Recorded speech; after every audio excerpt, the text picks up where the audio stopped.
Sounded like a candidate.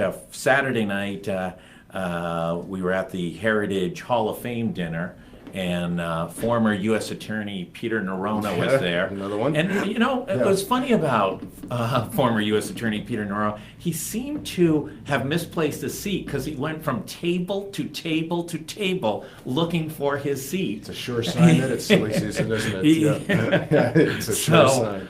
You know, I don't want to make any predictions about what's going on with Peter Nerona, but either he misplaced something at one of 70 seats, 70 tables in this thing, That's or funny. And we're just getting started. it's just getting started. Yeah. So you came in. Usually we take on a subject, and you said innovation, public safety. Well, no, I mean, it's just fresh off of the unfortunate incident over the weekend that a lot of people are talking about here locally. I drive to work. The BIF office is on Valley Street, closer towards downtown Olneyville. But I drive right by that club and that gas station at the corner, and I like to think about innovation in the context of public safety. What do we need to do? What technology do we need to use? What types of policies do we need? How do we get more citizen-centered? What role do these clubs play or not? So there's a lot of conversation about this right So now. we're in 3 cities, and none of the cities are similar in how they provide public information. So in Providence, there's almost no information. It is try and call over. It's very difficult. You have to go up there and ask for police reports. In Worcester, which you'd not think would be a significantly more progressive city, there's a press release that goes out within hours of almost everything.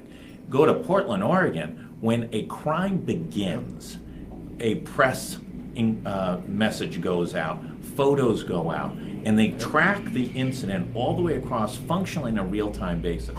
So on a Friday night, we'll get 15 to 20 press releases from the Portland Police Department about all the incidents, violent crimes, assaults, shootings, etc.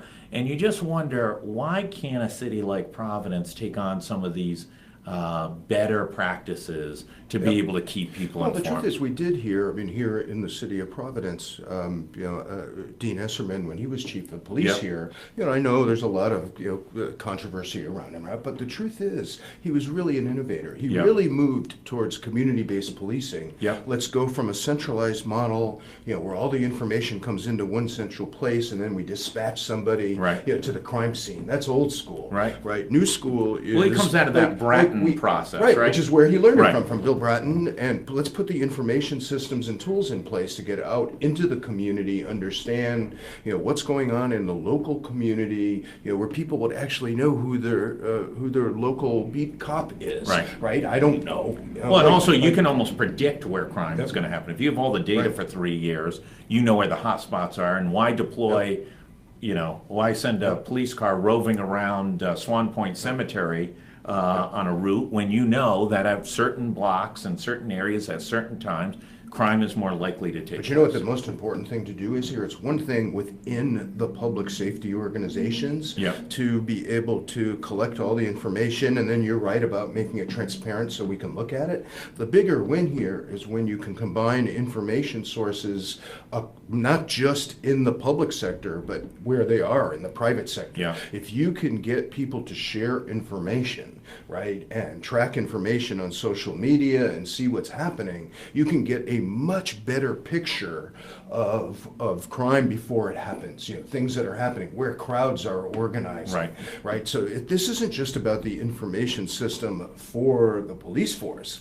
This is about the information sharing and exchange and getting people to understand that we as citizens need to have responsibility for the safety of our community too, that we share some of that. And part of that is when we see something, we say something, that we share information. Because if you have full visibility to that information, then not only can you highlight and focus on things that happen before the crime happens, right? But then you could also work much faster, at the point of crime, and you can enlist citizens, in part of that. And I think that's where you're going to see a lot of innovation in policing models, across the country. Instead of pointing fingers, right? Yeah, This right. is the police force, they're the bad guys, their policies aren't right, they're not sharing information. How about all of us have a collective responsibility for keeping our communities safe?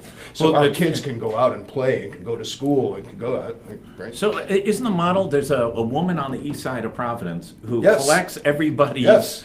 break-ins and things like that and issues My wife's on that. I don't read it because it makes me crazy. But my wife is on this. Yeah. Susan's actually on this thing. Yeah. So she gets those notifications. It's citizen-centered, Yeah. right? It shares videos, everything. right? videos, photographs of graffiti, car break-ins, and by the way, it's got better data than got what great is data. available. Oh, Susan by will the say, there's a cat on the roof 4 blocks down, and Right. the police just responded, the firemen just responded, or worse than that, there's someone's house got broken into. Right. We know right away. Yeah. We know right away. And again, not because the police force is sharing that information with us, but because you're right. There's a citizen-centered, sharing of that information. So isn't Yeah, something a yeah. little broken here if the 400 man and woman police department can't provide information, but some nice woman in her spare time has become the database central to distribute? I don't think there's anything wrong. I think that it's actually a new way of thinking it. And a lot of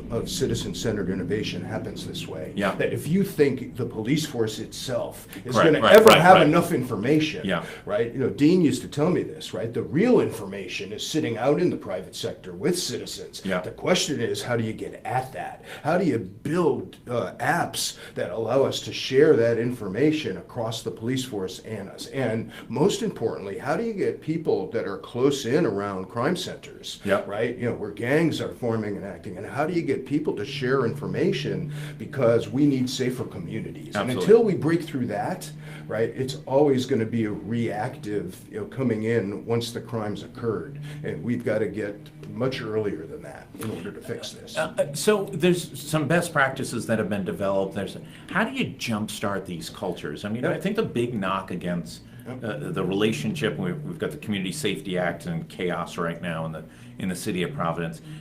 I think if you talk to police officers, smart police officers, they say, listen, we're still policing a little bit like we were in 1952, too much of it. How do you, as a change agent who gets brought in, kind of make these things jump to the next level without it having to be some horrible situation of a citizen being shot or race being tied to it or anything else that seems to be the spark to these things? How do you get a reaction to these Well, things? our approach to that is always, I'd shared this with you before, think big, start small, Yeah. scale fast. Right. Rhode Island's perfect for this Yep. strategy. Right. So instead of solving this problem for all of Providence or all of Rhode Island, let's go find a neighborhood where the citizens in the neighborhood actually want to work in a different way. Let's do the demonstration project where the police force agrees to work in a different way with that community. Let's model it. Let's actually show that we can get different results, different crime statistics,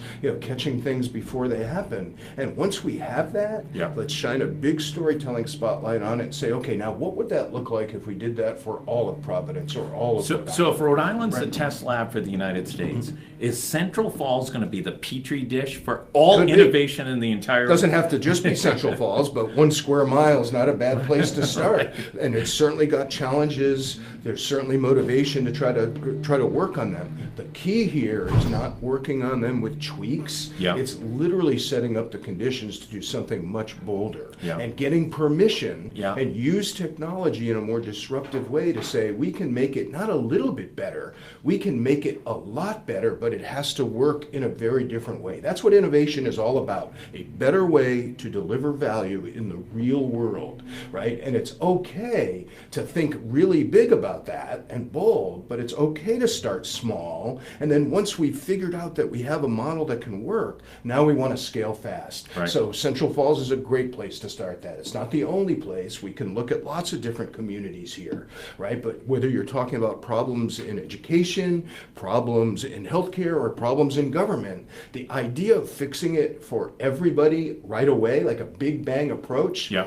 like, I think we know this doesn't work. Right. So we need a different way, a different method to innovate, right, that allows us to create these different models, use technology in a more compelling and disruptive way, and actually demonstrate that it can fix the problem. And if we do that in an open way, guess what? More citizens, more students, more patients are going to start clamoring for, how come we can't do that every day, everywhere? And then we have to put pressure back on our leaders to say, look, we want to scale this, right? The pressure has to come organically the other way. So how do you get the reluctant? I get that works well on the innovator, the thought leader, the guy who takes in and gets it, right? But how do you make change where it's kind of old school? We always did it this way, especially, I mean, it's no secret the police have a culture, and it's usually not exactly the most open in generalities, but how do you get somebody to move forward? Well, let's start. Yeah. Right. The idea of starting small. Yeah.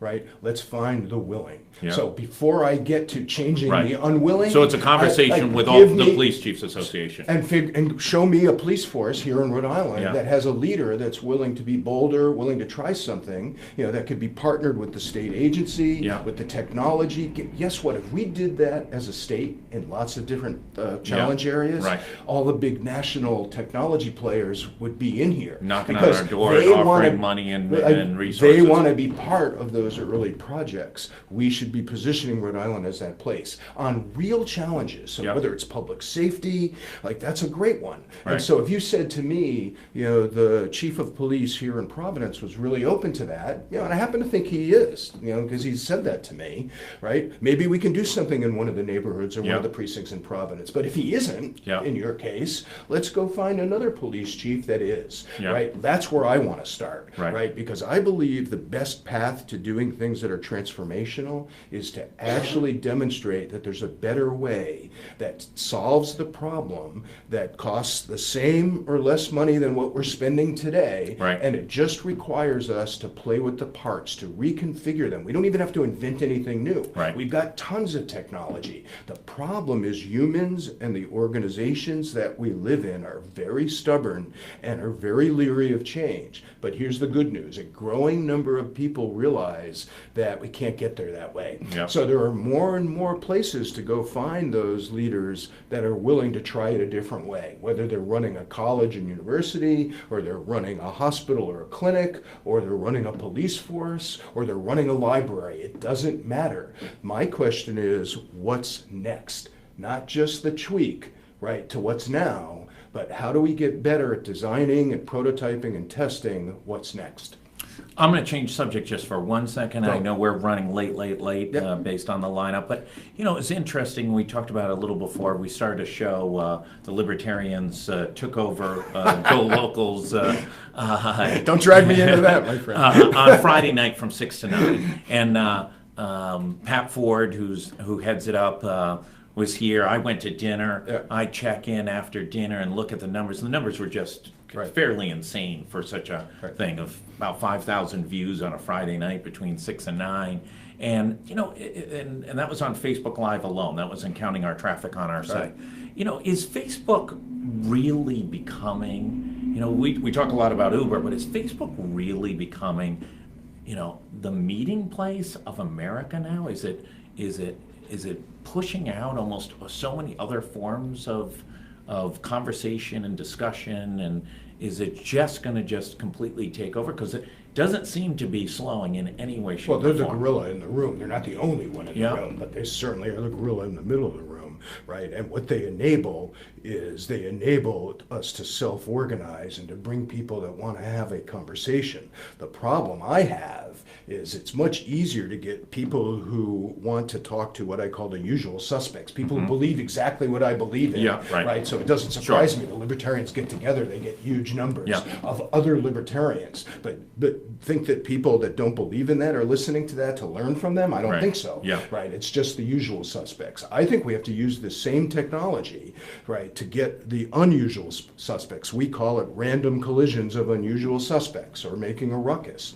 Let's curate a group of people that represent different views, different disciplines, so that we can come together and leverage that technology to actually change something and to learn something. Let me tell you, in the Go Local world, somebody is mad at some article that we have published every day. Or you didn't do it right. Either from the left or the right or the middle, or, Right. there's never a dull But moment. we're much better at the self-organizing of people that are Right. exactly like each other. Yeah. Right, than we are at helping people collide that have different views, that where we might be able to learn something new in the gray area between Right. us. Right. That's where innovation happens. No innovation happens, when it's all like-minded Well, listen, people we're in a period- regurgitating the Right. same set of messages. Listen, over we're and in a over period again. of time of the greatest polarization Yep. of politics that certainly I've ever seen in my lifetime, where you're seeing people who have been lifelong friends defriend each other on Facebook because one was Right. a Hillary supporter and one was a Trump supporter. Right. So, Now, I respect everybody's point of view, and they have the right to do it and to convene with who they want to convene with,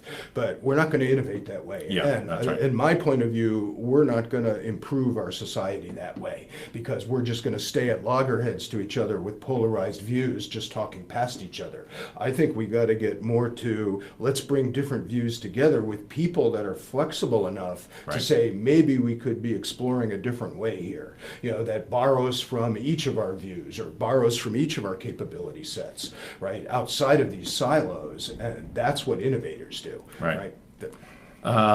It's funny. Me, the only one who bridges both sides in government right now might be somebody like Lindsey Graham or John McCain, who are 65 and 75-year-old Republicans. Who would have ever thought that they would be the biggest bridge Isn't that builders? pretty funny now? Right. They're the ones that all of a sudden, like, wow, there's a moderate voice. Like, really? Like, those are the moderate voices. Right. What a strange time we